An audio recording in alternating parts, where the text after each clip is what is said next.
June 1-ാം തീയതി ഉണ്ടായിരുന്ന സൈചേട്ടന്റെ ബർത്ത്ഡേക്ക് നമുക്ക് ഈ ബോയ്സ് പെട്ടെന്ന് സർപ്രൈസ് ആയിട്ട് സെറ്റ് ചെയ്ത ഒരു പരിപാടിയാണിത്. ഇവര് ക്രിക്കറ്റ് കളിക്കാൻ വരുന്ന പാർക്കിലാണിത്.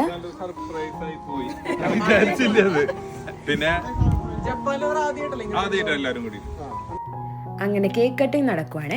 ഈ നിൽക്കുന്നവരെല്ലാം സൈചേട്ടനിലൂടെ ജപ്പാനിൽ വന്ന് ജീവിതം രക്ഷപ്പെട്ടവരാണ്. സൈചേട്ടൻ ഞങ്ങൾക്കൊരു ചേട്ടനെ പോലെയാണെങ്കിലും ഞങ്ങളുടെ ഏത് വൈവിനും കൂടെ നിൽക്കുവേ.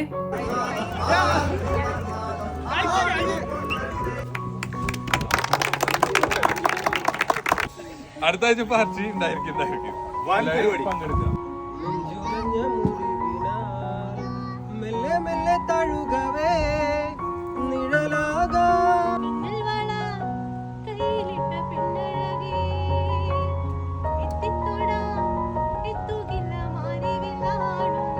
ഹൃദയത്തിൽ നിന്ന് നന്ദി.